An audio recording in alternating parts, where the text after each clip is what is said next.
আসসালামু আলাইকুম। আমি ডাক্তার আফিফা খাতুন আখি। আজকে নতুন একটি বিষয় নিয়ে কথা বলতে আসছি। নতুন বিষয়টি হলো আমাশয়ের পীড়া, রক্ত আমাশয় কিংবা এমনিতে যে দীর্ঘদিন যাবৎ মানুষের আমাশয় ভুগে থাকে, বিভিন্ন ধরনের আমাশয় হয়ে থাকে, সেই সকল ধরনের আমাশয় নিয়ে কথা বলবো। আর সেই সাথে কথা বলবো হোমিওপ্যাথিক কিছু মেডিসিন নিয়ে আলোচনা করব। আর হোমিওপ্যাথিক আমাশয় পীড়ায় কী ধরনের ট্রিটমেন্ট হয়ে থাকে সেই নিয়েই কথা বলবো আজকে। আজকের ভিডিওটি যে যেখান থেকে দেখছেন সবাইকে আমার অনেক অনেক শুভেচ্ছা রইল। যারা ফেসবুক থেকে দেখতেছেন লাইক করুন, শেয়ার করবেন এবং ফলো দিয়ে রাখবেন। যারা ইউটিউব চ্যানেল থেকে আমার এই ভিডিওটি দেখবেন সাবস্ক্রাইব করে কমেন্ট করবেন, লাইক করবেন এবং শেয়ার করে অন্যকে দেখার সুযোগ করে দেবেন। আপনার ব্যক্তিগত কোনো প্রশ্ন থাকলে কমেন্ট সেকশনে কমেন্ট করে আমাকে জানাতে পারেন। চলে যাই আজকের ভিডিওটির মূল বিষয়ে। আমাশা কি এবং কেন হয়ে থাকে, এটা আসলে হলে কী ধরনের কষ্ট হয়ে থাকে সেই নিয়ে আজকে কথা বলবো এবং তার চিকিৎসা সম্পর্কে কথা বলবো। মনোযোগ সহকারে ভিডিওটি স্কিপ না করে দেখতে থাকুন। আমাশয় মূলত হয় বিভিন্ন ধরনের বাসি পচা খাবারের কারণে, ব্যাকটেরিয়া জনিত খাবারের কারণে, নোংরা পানি পান করার কারণে, বিভিন্ন ওয়েদার বিভিন্ন সময় চেঞ্জ হয় তার কারণেও হতে পারে, বাসি পচা খাবার, অতিরিক্ত খাবার, অসময়ে খাবার খাওয়া, নোংরা খাবার খাওয়া, নোংরা হাতে খাবার খাওয়া, এইসব সমস্যা থেকেই এই ধরনের সমস্যা হতে পারে। এছাড়াও বিভিন্ন তার বংশগত কিছু কারণ থাকতে পারে। যুগ যুগ অনেকের বংশে দেখা যায় যে আমাশয় রোগী থেকে যায়। বিভিন্ন কারণ আসলে আছে এই আমাশয় পীড়াটা হওয়ার। মূল কারণ হলো বাসি পচা নোংরা খাবার খাওয়া এবং বিশুদ্ধ পানি না খাওয়া, অসময়ে খাবার খাওয়া, এই সমস্যাগুলো বেসিক্যালি দায়ী হয়ে থাকে আমাশয় পীড়া। আমাশয় পীড়া হলে আমরা কী ধরনের সমস্যায় ভুগে থাকি? পায়খানার সাথে অনেক বেশি রক্ত, ফুকা ফুকা বিজল পদার্থের মতো, যেটাকে বাংলায় মানে লোকালি যারা পেশেন্ট আসে আমাদেরকে বলে থাকে থোকা থোকা আম যাওয়া, এরকম কিছু বলে থাকেন। আসলে এটা এক ধরনের জেলের মতো, এক ধরনের সাদা স্রাবের মতো পায়খানার সাথে অনেক বেশি পরিমাণে থাকে, সেটাকেই আসলে আমাশা বলে। এর সাথে রক্ত অনেক যেতে পারে, রক্ত নাও যেতে পারে, তবুও এটা আমাশা। রক্ত আমাশা এবং সাদা আমাশা যেটা বলে আর কি। এই আমাশা পীড়া হলে অনেক বেশি পেটে ব্যথা, ঘন ঘন পায়খানার আর প্রবলেম থাকে, ঘন ঘন বলতে করার একটা ইচ্ছা থাকে, সেই সাথে অনেক বেশি কষ্ট থাকে, পেট ব্যথা, অনেকেই পেট ব্যথা পেছান উঠতে পর্যন্ত পারেন না, এই সমস্যাগুলো লেগে থাকে। এইগুলোই হচ্ছে আমাশয়ের লক্ষণ। আসলে হোমিওপ্যাথিক চিকিৎসা পদ্ধতিতে কীভাবে আমাশয়ের পীড়াটি আসলে ট্রিটমেন্ট করে সম্পূর্ণরূপে সারানো হয় সেই নিয়ে আজকে কথা বলবো। কিছু মেডিসিন নিয়ে কথা বলবো লক্ষণ সহকারে। প্রথমত হোমিওপ্যাথিকে আমি 3টি মেডিসিন নিয়ে কথা বলবো। মেডিসিনগুলো এক এক করে বলতেছি লক্ষণ সহকারে, আপনারা মনোযোগ দিয়ে শুনবেন এবং যদি প্রয়োজন পড়ে তাহলে কোনো প্রশ্ন যদি থাকে আমাকে কমেন্ট সেকশনে গিয়ে কমেন্ট বক্সে জানাতে পারেন, কমেন্ট করে জানাতে পারেন। তো আমাশয়ের যে প্রথম হোমিওপ্যাথিক একটি মেডিসিন সেটি হলো অ্যাকোনাইট নেপ্লাস। অ্যাকোনাইট নেপ্লাস এই মেডিসিনটি আসলে হোমিওপ্যাথির একটি প্রাণ। হোমিওপ্যাথি ফার্মেসি চালাতে হলে, হোমিওপ্যাথি ডক্টরি করতে হলে তাহলে এই মেডিসিনটা অবশ্যই লাগবে। আমি এর আগেও একটি ভিডিওতে এই অ্যাকোনাইটের অনেক প্রশংসা করেছি। তবে অ্যাকোনাইট এই মেডিসিনটি আমাশয় পীড়ার একেবারে ফার্স্ট পজিশনে ব্যবহার হয়।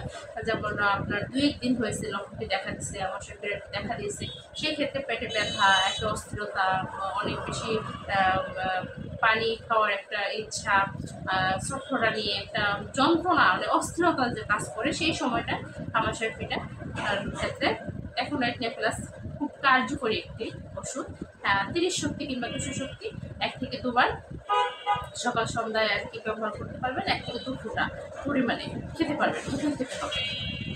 দ্বিতীয় যে মেডিসিনটির কথা বলবো আমাশয় পীড়ার, সেটি হলো আপনার মার্কসোল। মার্কসোল মেডিসিনটি একটি খুব চমৎকার মেডিসিন।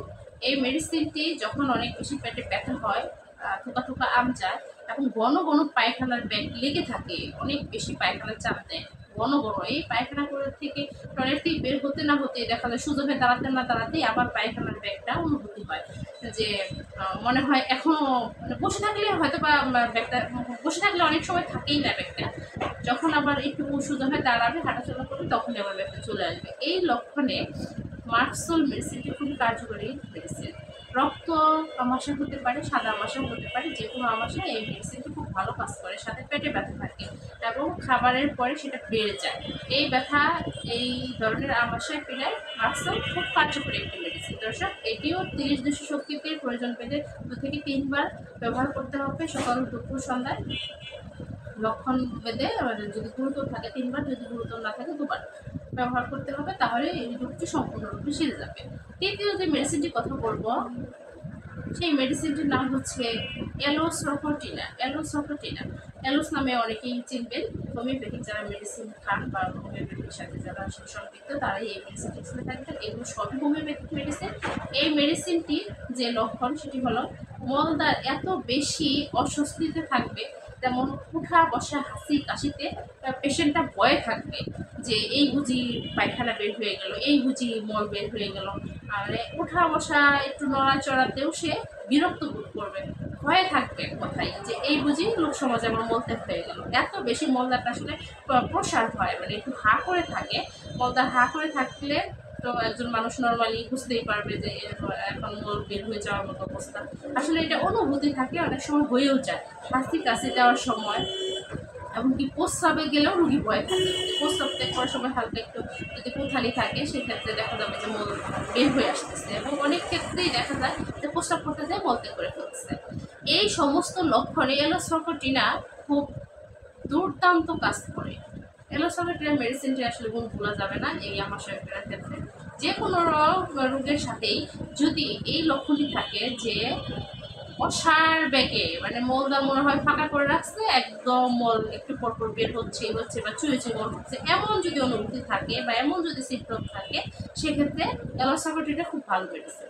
দর্শক, আজকে আমাশয় পীড়া নিয়ে একটু তথ্য দিলাম। আমাশয় পীড়ার কিছু মেডিসিন সম্পর্কে বললাম। এগুলো পার্সন বেদে, লক্ষণ বেদে আসলে অনেক মেডিসিন লাগতে পারে। এগুলো কমন মেডিসিন, আমরা বেশিরভাগ রোগীর ক্ষেত্রে এগুলোই এসে যায়, লক্ষণের সাথে মিল খেয়ে যায়, এগুলোই দিই। এগুলো দিয়ে পেশেন্টকে সুস্থ করা যায়। তবে পার্সন বেদে, লক্ষণ বেদে মেডিসিন আলাদা হতে পারে। এই 3টি মেডিসিনের শেষ চিকিৎসা না হোমিওপ্যাথিতে। অ্যাভেলেবেল মেডিসিন আছে, অ্যাভেলেবেল সিমটম আছে। আসলে সিমটমের জন্য একজন হোমিওপ্যাথিক ডক্টরের সাথে কথা বলে তাকে সকল তথ্য দিয়ে প্রেসক্রিপশন করে মেডিসিন খাওয়াটা উত্তম। আমি জাস্ট আপনাদের ধারণা দিচ্ছি যে হোমিওপ্যাথির একটা ক্ষমতা আছে এই রোগগুলো সারানোর ক্ষেত্রে। এই ধারণাটা দেওয়ার জন্য আসলে আমি ভিডিওগুলো করে থাকি। হোমিওপ্যাথিক চিকিৎসা পদ্ধতিতে সকল রোগেরই খুব সুন্দর এবং লক্ষণ বেদে, লক্ষণ মিলিয়ে ট্রিটমেন্ট করা হয় বলেই আমরা এতটা আশ্বাস দিয়ে আপনাদেরকে আসলে জানানোর চেষ্টা করতেছি যে হোমিওপ্যাথিতে আসলে সবার মধ্যে ছড়িয়ে পড়ুক, প্রসার হোক। এই জন্যই দর্শক আমাদের এই পরিশ্রমগুলো। আপনারা যদি অ্যাকসেপ্ট করেন, আপনাদের কাছে যদি ভালো লাগে, আপনারা যদি হোমিওপ্যাথি চিকিৎসা পদ্ধতিতে আসলে এগিয়ে আসেন, আপনারা যদি নির্ভর হন, তাহলেই আমাদের সার্থকতা। দর্শক, আজকের ভিডিওটি এই পর্যন্তই। ভিডিওটি ভালো লাগলে আমার ভিডিওতে লাইক, কমেন্ট, শেয়ার দিয়ে পাশে থাকবেন। কমেন্ট করে আপনার গুরুত্বপূর্ণ প্রশ্নগুলো আমাদেরকে জানাতে পারেন। আমাদের ভিডিও নিয়ে যদি আপনাদের কোনো অভিযোগ থাকে, কমেন্ট সেকশনে কমেন্ট করে জানাতে পারেন। আল্লাহ হাফেজ।